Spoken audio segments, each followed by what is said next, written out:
All of you welcome to Plus 2 Zoology online class. Higher secondary വിദ്യാഭ്യാസ മേഖലയിൽ COVID-19 സൃഷ്ടിച്ച പ്രതിസന്ധിക്കൊരു പരിഹാരമായിട്ടാണ് ഞാൻ ഈ ഓൺലൈൻ ക്ലാസ് നിർമ്മിക്കുന്നതും അത് നിങ്ങൾക്ക് വേണ്ടി പോസ്റ്റ് ചെയ്യുന്നതും. ഇന്നത്തെ ക്ലാസ്സിൽ നമ്മൾ പഠിക്കുവാൻ പോകുന്നത് പ്ലസ് 2 ബയോളജി ടെക്സ്റ്റ് ബുക്കിലെ മൂന്നാമത്തെ ചാപ്റ്ററായ principles of inheritance and variation എന്നതാണ്. അതിലെ ആദ്യ ഭാഗത്തേക്ക് നമുക്ക് കടക്കാം. ചാപ്റ്ററിൻ്റെ പ്രധാനപ്പെട്ട ഭാഗങ്ങളിലേക്ക് കടക്കുന്നതിന് മുമ്പ് ഈ ചാപ്റ്ററിൽ ഉടനീളം നമ്മൾ പ്രയോഗിക്കുന്ന പ്രധാനപ്പെട്ട ജനറ്റിക് ടേംസ് നമുക്ക് ആദ്യം മനസ്സിലാക്കേണ്ടതുണ്ട്. ആദ്യം ജനറ്റിക്സ് എന്താണെന്ന് നോക്കാം. Study of inheritance, heredity and variation, ഈ മൂന്ന് കാര്യങ്ങളെയും പറ്റി പഠിക്കുന്നതിനെ വിളിക്കുന്ന പേരാണ് ജനറ്റിക്സ്, അല്ലെങ്കിൽ study of genes and chromosomes എന്ന് വേണമെങ്കിലും അതിനെ വിളിക്കാം. രണ്ടാമത്തത് inheritance, transmission of characters from parents to progeny, അതായത് മാതാപിതാക്കളിൽ നിന്നും ക്യാരക്ടേഴ്സ് അടുത്ത പ്രോജനിയിലേക്കും പോകുന്നതിനെ വിളിക്കുന്ന പേരാണ് inheritance. 3. Heredity, resemblance between offsprings and their parents, അതായത് ഓസ്പ്രിങ്സും കുഞ്ഞുങ്ങളും അവയുടെ മാതാപിതാക്കളുമായിട്ടുള്ള സാദൃശ്യത്തെ വിളിക്കുന്ന പേരാണ് ഹെറിഡിറ്റി. അടുത്തത് variation, difference between parents and offsprings, അതായത് പാരൻസിൽ നിന്നും എന്തുമാത്രം വ്യത്യാസപ്പെട്ടിരിക്കുന്നു ഓസ്പ്രിങ്സ്, അതാണ് variation. Clone, a group of organisms produced by asexual reproduction, asexual റീപ്രൊഡക്ഷൻ്റെ ഫലമായിട്ടുണ്ടാകുന്ന ഗ്രൂപ്പ് ഓഫ് ഓർഗാനിസംസിനെ വിളിക്കുന്ന പേരാണ് ക്ലോൺസ്. ഈ ക്ലോൺസ് മോർഫോളജിക്കലിയും ജനറ്റിക്കലിയും പരസ്പരം സിമിലർ ആയിരിക്കും. ഇനി ഓരോ ഇൻഡിവിജ്വൽ ക്ലോണിനെയും അറിയപ്പെടുന്ന പേര് റാമീറ്റ്സ് എന്നാണ്.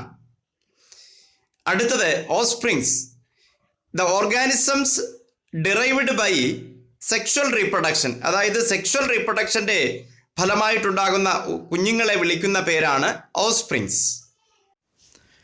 അടുത്തത് അലീൽസ്, അല്ലെങ്കിൽ അലിലോമോർഫ് എന്ന് വിളിക്കും.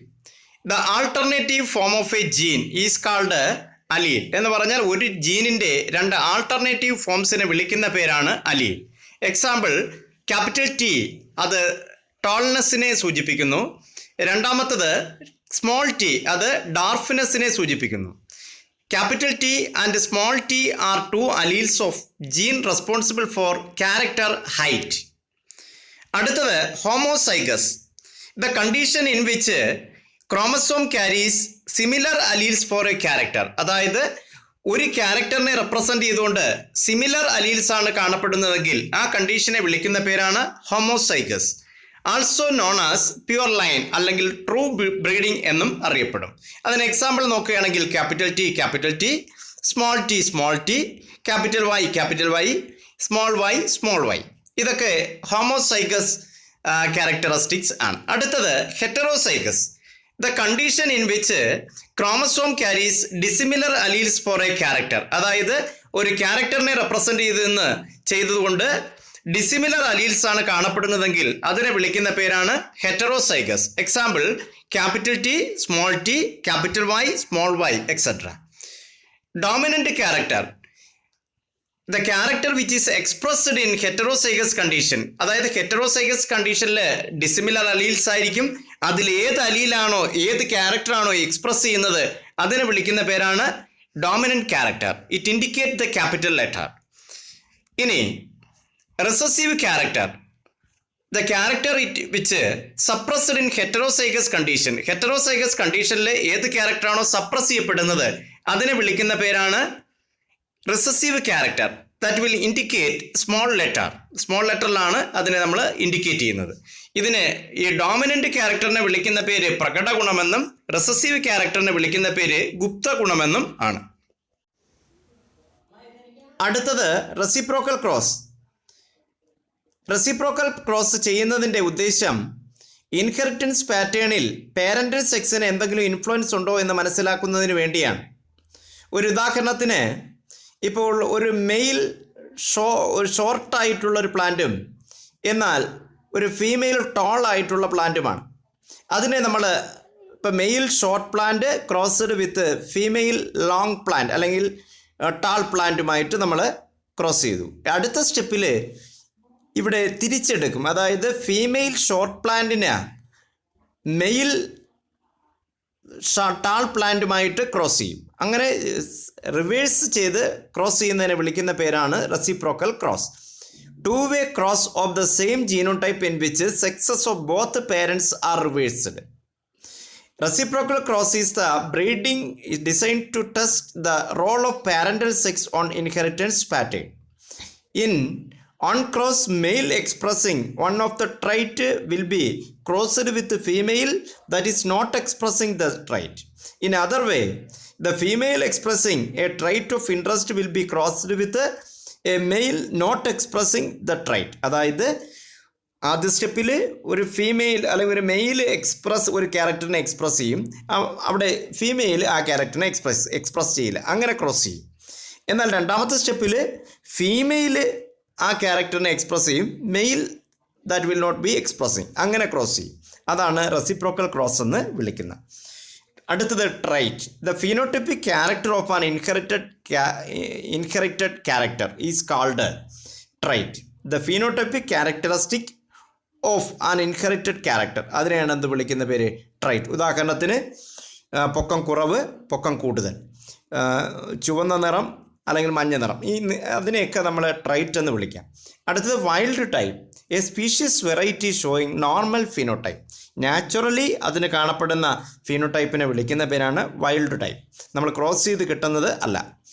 അടുത്തത് നമ്മൾ ഇനി ഈ പ്രധാനപ്പെട്ട ഈ ടേംസ് അവസാനിച്ചിരിക്കുകയാണ്. അടുത്തത് നമുക്ക് പറയുവാനുള്ളത് father of genetics.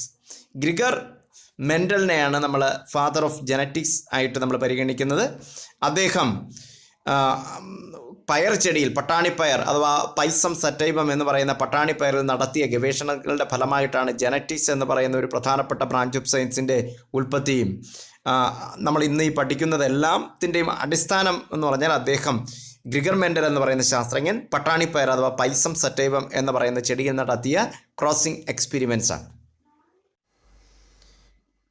Austrian പ്രീസ്റ്റും ശാസ്ത്രജ്ഞനുമായിരുന്ന Gregor Johan Mendel 1856 മുതൽ 1863 വരെയുള്ള കാലഘട്ടത്ത് പൈസം സറ്റൈവം എന്ന പട്ടാണി പയർ ചെടിയിൽ ധാരാളം ക്രോസിംഗ് എക്സ്പെരിമെൻറ്റുകൾ നടത്തുകയും അതിൻ്റെ റിസൾട്ട് അദ്ദേഹത്തിൻ്റെ ശാസ്ത്ര പുസ്തകത്തിൽ രേഖപ്പെടുത്തി വയ്ക്കുകയും ചെയ്തു. പക്ഷേ അദ്ദേഹത്തിൻ്റെ മരണശേഷം 1900 ആണ്ട് ആകുന്നതോടുകൂടിയാണ് ഇതിന് ശാസ്ത്ര സമൂഹത്തിൻ്റെ അംഗീകാരം ലഭിക്കുന്നത്. അദ്ദേഹം പയർ ചെടികളെ ക്രോസിംഗ് എക്സ്പെരിമെൻറ്റിന് അല്ലെങ്കിൽ ഹൈബ്രിഡൈസേഷൻ എക്സ്പെരിമെൻറ്റിന് കണക്കിലെടുക്കുന്നതിന് കാരണം ധാരാളം കോൺട്രാസ്റ്റിംഗ് ക്യാരക്ടേഴ്സ് അടങ്ങിയതുകൊണ്ടാണ്. ഈ പയർ ചെടിയിൽ, അതായത് പരസ്പര വിരുദ്ധമായിട്ടുള്ള സ്വഭാവ സവിശേഷതകൾ കാണപ്പെടുന്നതുകൊണ്ടാണ്. അപ്പം നമുക്ക് ഇപ്പോൾ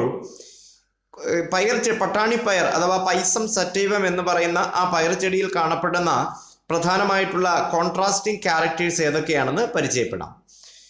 ആദ്യം സ്റ്റെം ഹൈറ്റ്. അത് ഡോമിനൻ്റ് എന്ന് പറഞ്ഞാൽ ടാളാണ്, ഉയരമുള്ളതാണ് ഡോമിനൻ്റ്. എന്നാൽ റിസസീവ് ഡാർഫ്, കുള്ളന്മാരായിട്ടുള്ളത്. ഫ്ലവർ കളറ് വയലറ്റ് ആണ് dominant. Violet is dominant over white. Flower position axial is dominant over terminal. Pot shape inflated is dominant over constricted. Pot color green is dominant over yellow. Seed shape round is dominant over wrinkled. Seed color yellow is dominant over green. അങ്ങനെ ഈ 7 ക്യാരക്ടേഴ്സിനെ അടിസ്ഥാനമാക്കിയാണ് അദ്ദേഹത്തിൻ്റെ hybridisation എക്സ്പെരിമെൻറ്റുകൾ നടത്തുകയും അദ്ദേഹത്തിൻ്റെ ശാസ്ത്ര പുസ്തകത്തിൽ അത് രേഖപ്പെടുത്തി വയ്ക്കുകയും ചെയ്തത്. പക്ഷേ അന്നത്തെ കാലത്ത് പ്രസിദ്ധീകരിക്കാനുള്ള ഒരു സൗകര്യങ്ങളില്ലാത്തതൊക്കെ കൊണ്ടായിരിക്കണം അത് പൊതുശാസ്ത്ര ലോകത്തിന് ആ അറിവ് ലഭ്യമായിരുന്നില്ല. ഏകദേശം 1900 ആണ്ടിലാണ് അദ്ദേഹത്തിൻ്റെ ക്രോസിംഗ് എക്സ്പെരിമെൻറ്റിൻ്റെ റിസൾട്ടുകൾ ലഭിച്ചു. ഇനി നമുക്ക് ഒരു ക്വസ്റ്റ്യൻ പരിശോധിച്ച് നോക്കാം. Why does Mendel select P plants for his experiment? ധാരാളം ചെടികൾ ഉണ്ടായിരുന്നിട്ടും എന്തുകൊണ്ടാണ് അദ്ദേഹം പയർ ചെടികളെ ഈ ജനിതക പരീക്ഷണത്തിന് ഉപയോഗിച്ചത്? അതിന് കാരണം പ്രധാനമായിട്ട് നമുക്കൊരു 6 പോയിന്റുകളാണ് നമുക്ക് നിരത്താൻ കഴിയുന്നത്. ഒന്ന്, ഷോർട്ട് ലൈഫ് സ്പാൻ, വളരെ കുറഞ്ഞ കാലഘട്ടത്തിൽ അത് പൂർണ്ണ വളർച്ചയെത്തും. Pea plants have bisexual flowers. കാര്യം മെയിൽ റീപ്രൊഡക്റ്റീവ് സിസ്റ്റവും ഫീമെയിൽ റീപ്രൊഡക്റ്റീവ് സിസ്റ്റവും ഒരു ഫ്ലവറിൽ തന്നെ കാണും. അത് ക്രോസിംഗ് എക്സ്പെരിമെൻ്റ് നടത്തുന്നതിനും അതുപോലെ സെൽഫ് പോളിനൈസേഷൻ നടത്തുന്നതിനൊക്കെ വളരെ ഈസിയാണ്. Many contrasting characters. ഈ പീ പ്ലാന്റ്സിന് പരസ്പര വിരുദ്ധമായിട്ടുള്ള ധാരാളം കോൺട്രാസ്റ്റിംഗ് ക്യാരക്ടേഴ്സ് ഉണ്ട്. അതിൽ 7 എണ്ണമാണ് നമ്മൾ ആൾറെഡി ഡിസ്കസ് ചെയ്തത്. അപ്പോൾ ധാരാളം കോൺട്രാസ്റ്റ് മറ്റ് ചെടികളെ അപേക്ഷിച്ച് ഈസി ആയിട്ട് ഐഡൻറ്റിഫൈ ചെയ്യാൻ പറ്റുന്ന, നമുക്ക് വ്യക്തമായിട്ട് ട്രേസ് ചെയ്യാൻ പറ്റുന്ന ധാരാളം കോൺട്രാസ്റ്റിംഗ് ക്യാരക്ടേഴ്സ് ഈ പയർച്ചെടികൾക്കുണ്ട്. അപ്പോൾ അതുകൊണ്ട് ഫിസിക്കൽ എക്സ്പെരിമെൻ്റ് നടത്തുമ്പോൾ നമുക്ക് ഫിസിക്കലി റിസൾട്ട് നമുക്ക് വ്യക്തമായി മനസ്സിലാക്കാൻ കഴിയും. ഇനി ദേ ഈസിലി ഗ്രോ. നമുക്കറിയാം പയർച്ചെടി നട്ട് കഴിഞ്ഞാൽ അതിവേഗത്തിൽ വളരുന്ന ഒരു വിഭാഗം ചെടികളാണിത്. Easy for cross pollination. Cross pollination നടത്തുവാൻ ഈസിയാണ്. അതെങ്ങനെയാണെന്ന് നമുക്ക് പിന്നാലെ പഠിക്കാം. ഇനി many offsprings produce at a time. അപ്പോൾ ഒരു പയർച്ചെടിയെ നമ്മൾ ക്രോസ് ചെയ്ത് കഴിഞ്ഞാൽ നമുക്ക് അതിൻ്റെ റിസൾട്ട് അസസ് ചെയ്യുന്നതിന് ആവശ്യം ആയിട്ടുള്ള ഓസ്പ്രിങ്സ് അല്ലെങ്കിൽ പുതിയ തലമുറയിലുള്ള പയർച്ചെടികളെ വിത്തുകൾ നമുക്ക് ലഭിക്കും എന്നർത്ഥം. അടുത്തത് steps in making a cross in pea plants. അതായത് പീ പ്ലാന്റ്സ് പയർചെടിയിൽ ക്രോസിംഗ് എക്സ്പെരിമെൻ്റ് നടത്തുന്നതിൻ്റെ അടിസ്ഥാനപരമായിട്ടുള്ള സ്റ്റെപ്സ്, ഓരോ സ്റ്റെപ്പും എന്തൊക്കെയാണ് നമുക്കൊന്ന് പരിശോധിച്ചു നോക്കാം. Number 1, selection of pea plants with contrasting characters. അതായത് കോൺട്രാസ്റ്റിംഗ് ക്യാരക്ടേഴ്സ് ഉള്ള പീ പ്ലാന്റ്സിനെ കളക്ട് ചെയ്യുക. ഒരു ഉദാഹരണം പറഞ്ഞാൽ ഉയരം കൂടുതലുള്ള ചെടി, ഉയരം കുറവുള്ള ചെടി. Removal of anthers of the one plant to avoid self pollination.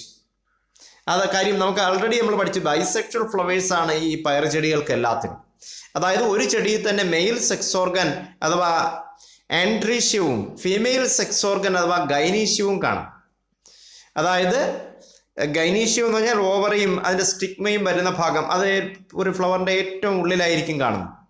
അതിന് പെരിഫറിയിലായിട്ടാണ് ഈ ആന്തേഴ്സ് കാണപ്പെടുന്നത്. ആന്തർ എന്ന് പറഞ്ഞു കഴിഞ്ഞാൽ അവിടെയാണ് പോളൻ ഗ്രെയിൻസ് ഫോം ചെയ്യുന്നത്. പൂ വിടരുന്നതിന് മുമ്പ് അതിൻ്റെ പെറ്റൽസ് പതുക്കെ ഇളക്കിയിട്ട് അപ്പോൾ പൂ വിടരുന്നതിന് മുമ്പ് ഇതിന് ആന്തേഴ്സ് പൂർണ്ണ വളർച്ച എത്തി കാണത്തില്ല. അപ്പോൾ ആന്തേഴ്സ് റിമൂവ് ചെയ്യണം. ഓരോ ഫ്ലവർ, നമ്മൾ ഏത് ഫ്ലവറിലാണോ ക്രോസ് പോളിനേഷൻ ഉദ്ദേശിക്കുന്നത് ആ ഫ്ലവറിൻ്റെ പെറ്റൽസ് പതുക്കെ ഇളക്കി, മുട്ടായിരിക്കുമ്പോഴേ ഇളക്കി മാറ്റിയിട്ട് അതിൽ ആന്തേഴ്സ് കട്ട് ചെയ്ത് മാറ്റും. അപ്പോഴത്തേക്ക് ഇനി ബൈസെക്ഷൽ ഫ്ലവർ നമുക്ക് വിളിക്കാൻ പറ്റില്ല, അത് മോണോസെക്ഷലായി മാറി. കാര്യം അത് ഫീമെയിൽ ഫ്ലവർ മാത്രമായി മാറി. ആ പ്രോസസ്സിന് വിളിക്കുന്ന പേരാണ് ഇമാസ്കുലേഷൻ എന്ന് വിളിക്കും. അതായത് അതിൻ്റെ ആന്തേഴ്സ് കട്ട് ചെയ്ത് റിമൂവ് ചെയ്ത് കളഞ്ഞപ്പോൾ ആ പ്രോസസ്സിനെ വിളിക്കുന്ന പേരാണ് ഇമാസ്കുലേഷൻ. അപ്പോൾ നമുക്ക് ഇതിനെ നമുക്ക് ഒരു ഫീമെയിൽ പേരൻ്റായിട്ട് കൺസിഡർ ചെയ്യണം. ഇനി അടുത്ത സ്റ്റെപ്പ് നോക്കാം. Collection of pollen grains from other plant. അടുത്ത ചെടിയെ നമ്മൾ ഈ ഇമാസ്കുലേഷൻ നടത്താത്ത ഒരു ചെടി കാണും. ആ ചെടിയെ നമ്മൾ മെയിൽ പ്ലാന്റ് ആയിട്ട് കൺസിഡർ ചെയ്യും. എന്നിട്ട് അവിടെ നിന്ന് പോളൻ ഗ്രെയിൻസ് കളക്ട് ചെയ്ത് കൊണ്ടുവന്ന് നമ്മൾ ആൾറെഡി ഉള്ള നമ്മൾ ഇമാസ്കുലേഷൻ നടത്തിയ ആ ചെടിയിൽ, ആ ഫ്ലവറിൽ തേച്ച് പിടിപ്പിക്കും. അപ്പോൾ പോളിനേഷൻ നടക്കും. ഇനി അടുത്ത step collection of seeds and production of offsprings.